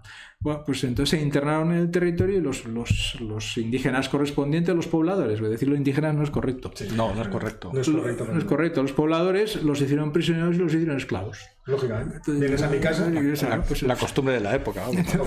Entonces, varios murieron y Álvaro Núñez, cabeza de vaca, fue 6 años esclavo de los pobladores de esa zona. Entonces se dedicó, yo no sé cómo diablos se lo montó, aprendió técnicas de curación y utilizando hierbas y ungüentos naturales, como esclavo, y se ve que consiguió curar al jefe de una de los pueblos. Y entonces muchos salmos, también soltaría salmos de la Biblia y cosas por el estilo. Sí, estoy seguro que utilizaba. Habiendo sido militar, debía saber cómo curar heridas. Vamos a ver. Sabía muchísimo, y entonces como consecuencia de eso lo liberaron. Y el hombre siguió por toda la costa de Mississippi, Texas. Galveston está en Texas. Luego, Toda esta patita. Bueno, es que, claro, cada vez que hacían una barca naufragaban. Sí, la patita, claramente. Una pata, claro. Pasa que hace calor ahí, Déjalo. Pero al final eran como 4 o 5. Sí, claro. De los 600. Entonces parece que vivió como un par de años haciendo de mercader entre los distintos pueblos, compraba cosas en un pueblo y lo vendía en otro. Aprendía el lenguaje, o sea, un auténtico explorador. No era su objetivo, es evidente. Ya puestos. Entonces, la expedición había empezado en el 28 y luego intentó con sus compañeros llegar a posesiones españolas, pero digamos que se desvió, cogió el río Bravo y lo remontó. En lugar de ir hacia el oeste, hacia el Virreinato de Nuevo México, remontó el río y luego llegó a Culiacán, que es donde había un asentamiento español, y desde allí, en el año 35, volvió a España. Y es cuando escribió el libro de los naufragios, etcétera, etcétera. Pero su historia no termina ahí. Luego tiene una segunda parte, cuando contó lo que había hecho. A partir de 1540 lo mandaron de adelantado al virreinato del Río de la Plata, que entonces no estaba en Argentina, porque en Argentina los pobladores no se dejaban, sino que tenía los dominios en Paraguay. Entonces lo mandaron, digamos, de adelantado de gobernador a Asunción, y allí las fuentes son difíciles. No se sabe exactamente qué pasó, pero intentó imponer la ley y el orden. Los colonos no se dejaron imponer la ley y el orden y consiguieron mandarlo, me parece fue en 1544, de vuelta para España con cargos de abuso de poder, corrupción, etcétera. El asunto fue con los indígenas, ¿no? Yo me acuerdo de aquello que él denunció cómo se trataba a los indígenas, que parece teniendo en cuenta que él había vivido a los indígenas muy de cerca. Que parece ser que el problema, claro, o sea, los colonos en Asunción lo que dijeron es que el gobernador se había comportado de forma despótica, la corrupción, abuso de poder, pero parece que lo que ocurrió es que intentó que se cumpliesen las leyes de Indias, que eran las que protegían a los indígenas. Y los colonos dijeron, ni hablar, ni hablar. Te llevamos para allá con grilletes. Vas de vuelta para allá. Y entonces volvió a España y estuvo el resto de su vida intentando deshacer los entuertos judiciales, porque claro, lo procesaron en la corte española, lo querían mandar a Orán a presidio, estuvo defendiéndose y escribió y intentó publicitar el libro como una forma de reivindicar lo que él había hecho. Limpiar su honor, pero aparte de limpiar su honor, lo que hace es que el libro, que es de lectura bastante farragosa, porque os imagináis que el castellano del siglo XVI pues es la primera descripción europea de buena parte del sur de Estados Unidos, de los pueblos que vivían ahí, de la población, de la geografía, e incluso a enlazar con el virreinato de Nueva España. Es la primera vez que los europeos conocíamos eso. Hay que pensar que los famosos peregrinos ingleses todavía estaban en su casa. El Mayflower y todo esto. Ni se les esperaba. Ni se les esperaba para nada. Y los españoles, bueno, Álvar, hay que ser realistas. Álvar y tres más. Sí, porque fueron los que sobrevivieron, ¿no? También son que sobrevivieron. Además, es un naufragio muy típico español, ¿no? Con Orellana pasó lo mismo por el Amazonas. Al final eran 4 y con la Vuelta al Mundo eran 22. Pregunta aquí Mauricio Caballero Gá, que si al final encontró la fuente de la juventud. No, parece ser que no. No, pero luego ellos contaron cosas en México y dijeron que había unas ciudades cubiertas de oro mucho más al norte. Y el virrey de Nueva España se lo creyó y mandó una expedición a buscarlas, que no tuvo éxito, evidentemente. O sea, replicaron en lo que es ahora Estados Unidos, la parte de Arizona, Texas, etcétera, etcétera, la leyenda del Dorado. Sin ninguna base, porque ellos no habían vivido eso. Nada, todos a por el vellocino de venga, chicos. Pues lo intentaron todo. Bueno, es que la cantidad de millas, se puede medir en millas que recorrió a pie. Infinitas. Una vez que se dio cuenta que lo de la barca no funcionaba. Aprender un montón de idiomas locales. Claro, además, sabía los idiomas, entendía las costumbres de la gente. Un tipo que la medicina. Abrió un mundo a los demás.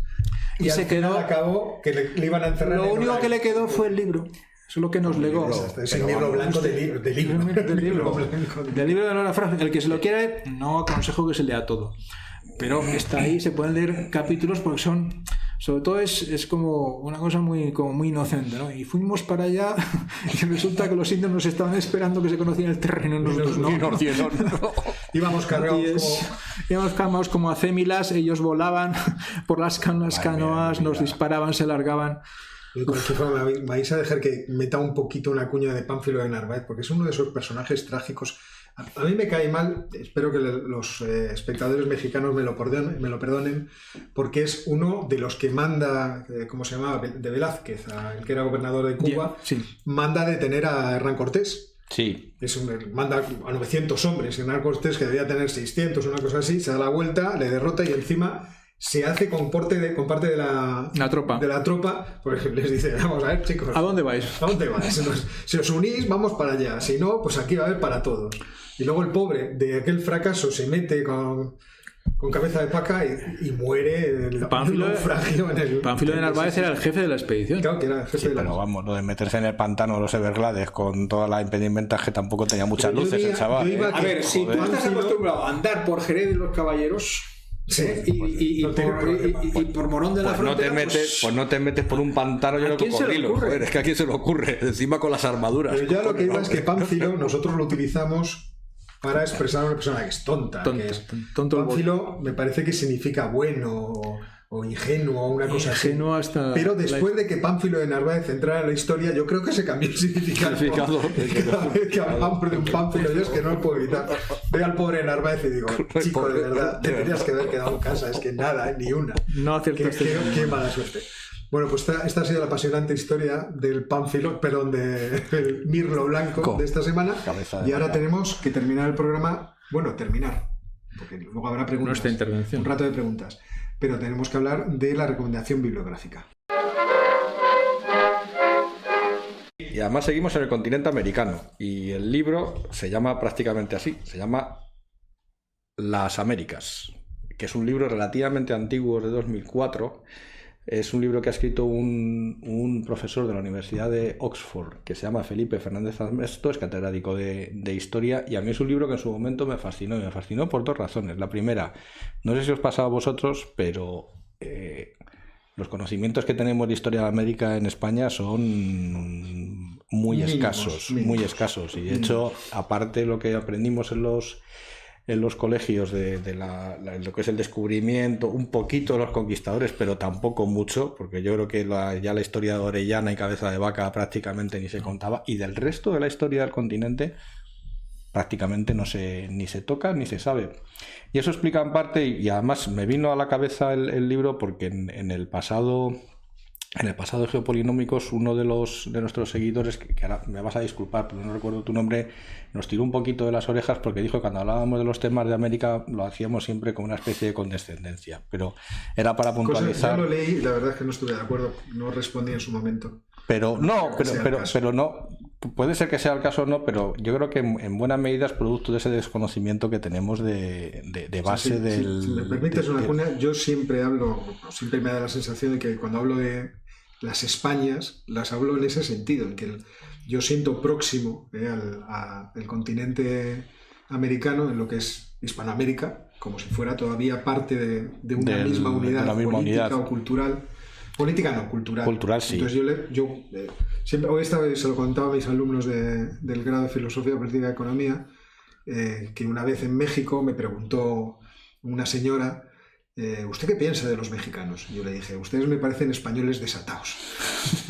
Eso la hizo mucha gracia. Pero el asunto era que, mire usted, yo aquí me siento como en casa. No me siento como cuando he estado en un país eslavo que me parecen todos una panda de marcianos, una cosa por el estilo. Pero son gente distinta a mí, claramente. Pero bueno, yendo al libro, a mí es un libro que me gustó muchísimo porque le daba la vuelta a la historia, tal y como está contada. Y entonces darle la vuelta a la historia significa que lo primero que te hace dar cuenta es un libro muy completo. Me recordaba en gran medida a uno que recomendamos hace poco, que es el Mediterráneo de Brodel. Tiene ese grado de completud mucho más, es mucho menos voluminoso que el Mediterráneo de Brodel, pero tiene el mismo planteamiento. Es decir, lo primero que te hace darte cuenta es que la geografía del continente americano, al contrario que el euroasiático, es vertical. No es horizontal. Es decir, no están todas las civilizaciones en la misma franja del hemisferio templado, sino que van desde el Ártico hasta el Antártico, y eso cambia muchísimo las cosas. La segunda, que el espinazo del continente, salvo las llanuras de Estados Unidos, son la cadena de los Andes y la selva de Brasil, pero todo lo demás son unas cadenas montañosas relativamente grandes, y a partir de ahí va desgranando la historia. Y me cambió la forma de ver el continente americano, pero por puro desconocimiento, porque lo primero con lo que empieza a machacar una y otra vez es que históricamente y en tiempo histórico la parte siempre más desarrollada de América ha sido la América latinoamericana actual, lo que sería México, el antiguo virreinato de Nueva España y la zona de Perú, y la zona tradicionalmente desarrollada ha sido de Norteamérica, pero tradicionalmente su desarrollo de Norteamérica hasta bien entrado el siglo XIX. O sea, no es una historia ahora mismo de éxito la de Estados Unidos que tenga una raíz histórica muy amplia, sino es más bien todo al contrario. Es decir, en la época, en el siglo XVII, en el siglo XVIII y principios del siglo XIX, la zona desarrollada de América era la zona latinoamericana. Y a partir de ahí elabora la tesis, la verdad es que la lleva muy bien por todo el libro.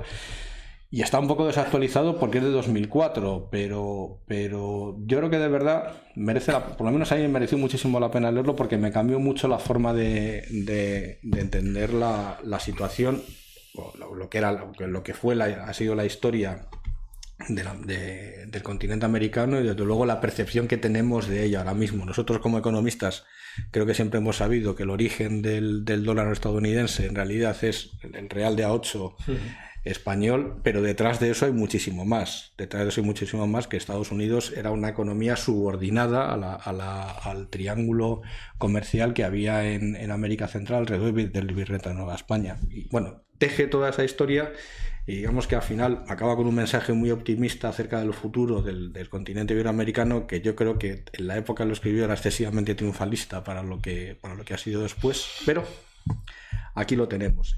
Y al hilo de esto, la verdad es que yo creo que hemos seguido prácticamente el mismo esquema, porque primicia también que vamos a dar en este programa, probablemente este invierno sacaremos un curso con este mismo enfoque. Lo que pasa es que en lugar de hacer un curso hacia el pasado, haremos un curso hacia el futuro, es decir, cuál va a ser el futuro de Latinoamérica como entidad geopolítica y cómo, digamos, esa estructura que tiene geofísica y esa estructura geocultural que apuntaba antes Óscar, pues puede o no determinar lo que va a ser el continente dentro de los próximos 20 o 30 años. Y con esta recomendación bibliográfica... Yo no conocía el libro, ahora ya me obligas a leer más. Es que de verdad no hay quien te aguante. O sea, que lo lea y te lo cuente, ¿eh? Ya me lo leí. Se lo cuentas. Por escrito, no sé. Bueno, vale, venga. No, pero me lo voy a leer. Bueno, venga. Además para el curso me va a venir bien el verlo.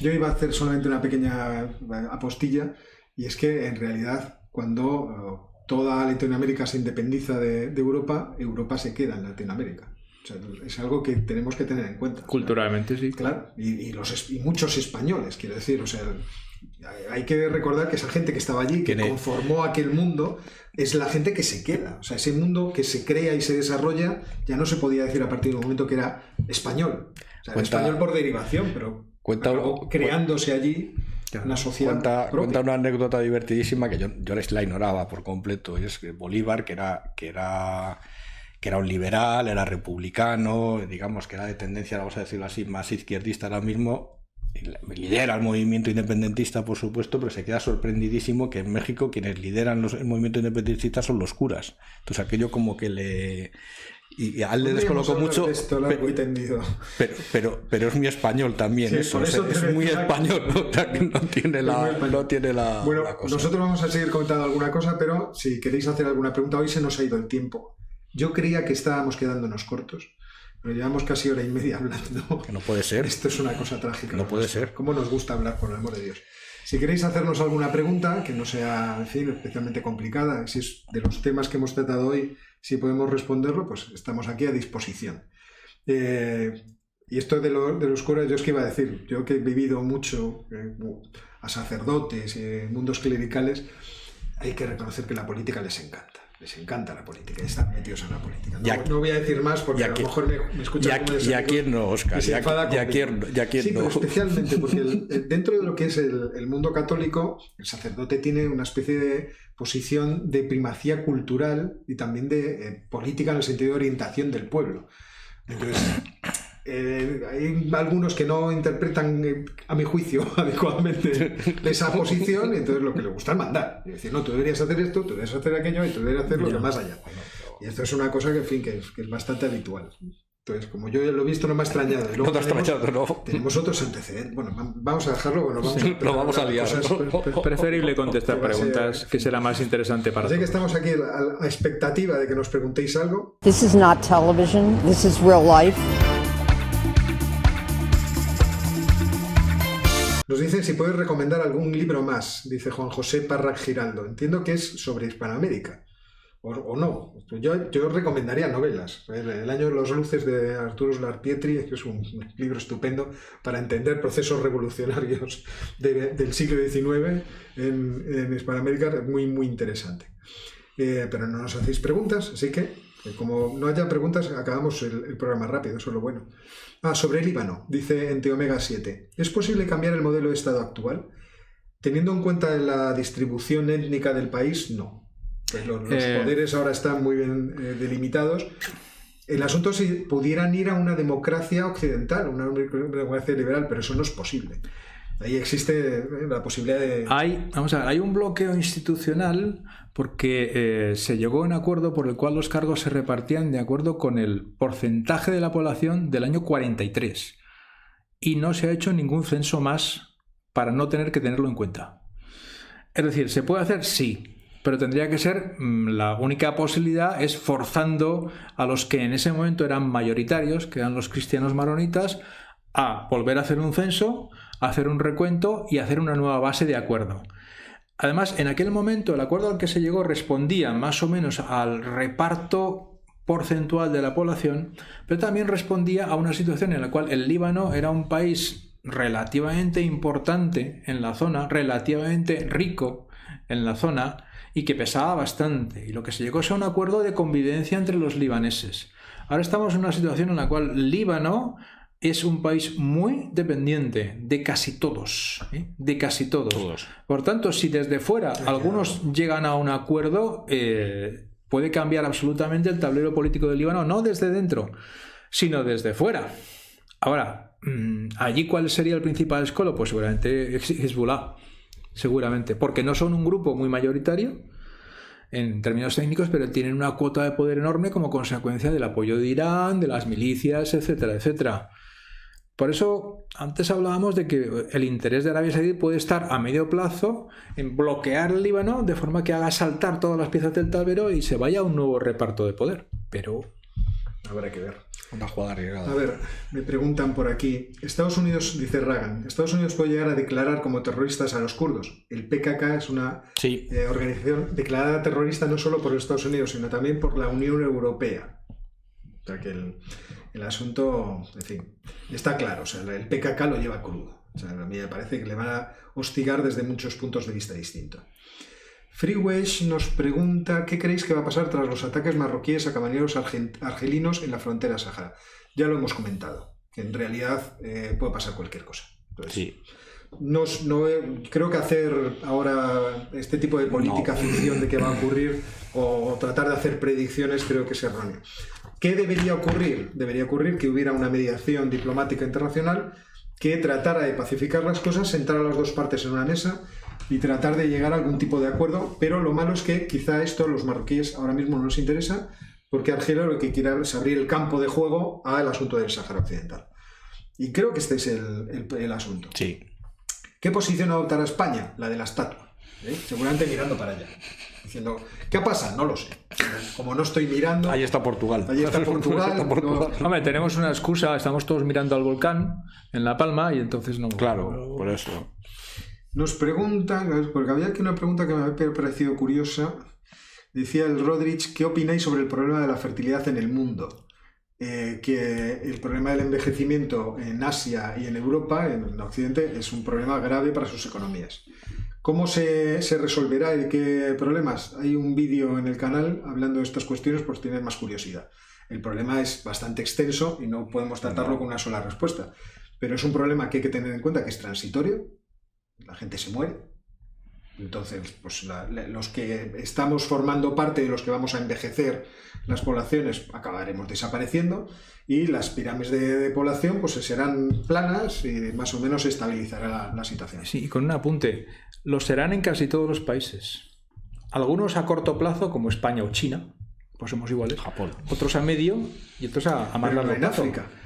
Pero África, que ahora pues, mismo hay en muchos países tanta población por debajo de 15 años como por encima. claro, pero está empezando lo que se llama la transición demográfica. Sí, también en África. Todavía no del todo. Eso. Es que todavía Conforme está vaya muy bajando explosivo. la natalidad en esos países. Pero es un problema económico. O sea, hay Sí, que pensar que es un problema económico, no que es demográfico. transitorio en el sentido que va a durar, bueno, transitorio, va a durar 30 años. Bueno, hablando de transitorio, como la inflación, quizás. La inflación ya. Yo admito apuestas. Porque 30 años, ojo, yo transitorio, admito 30 años. En Sí, fin, bueno, en ciertamente. fin. Yo transitorio en el sentido que la gente se muere.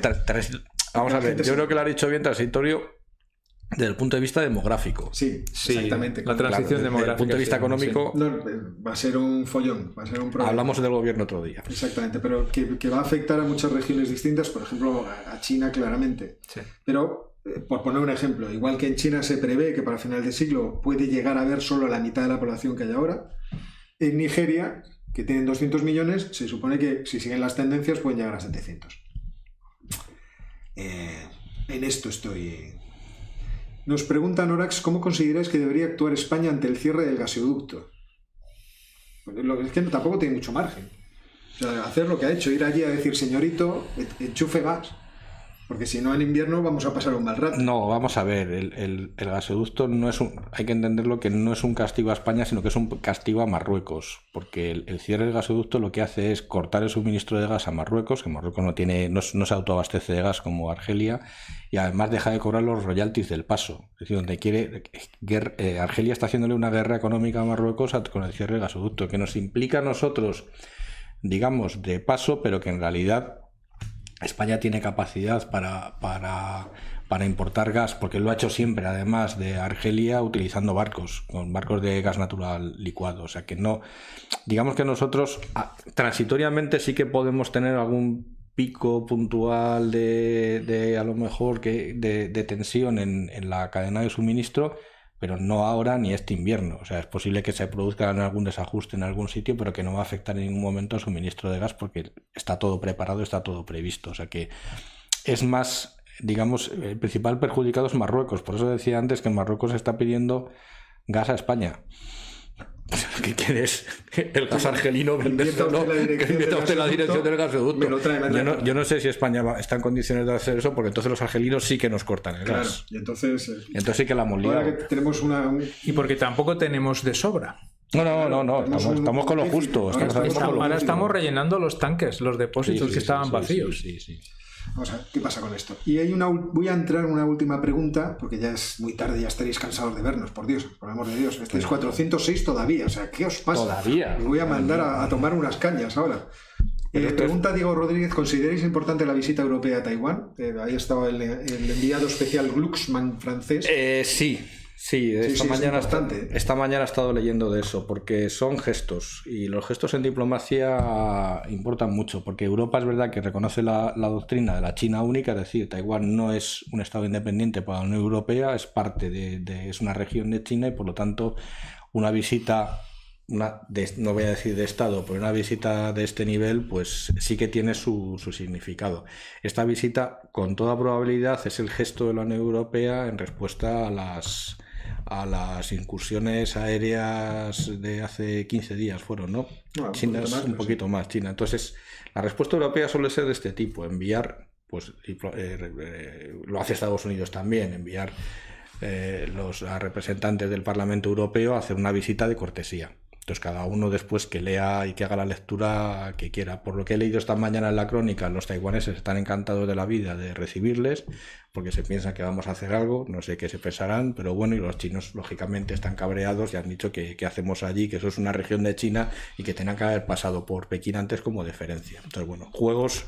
No más la declaración de Glucksmann era, Taiwán es el lugar más democrático del mundo, más hermoso, cosa. Sí, ha sido una declaración. Bueno, la tengo por ahí.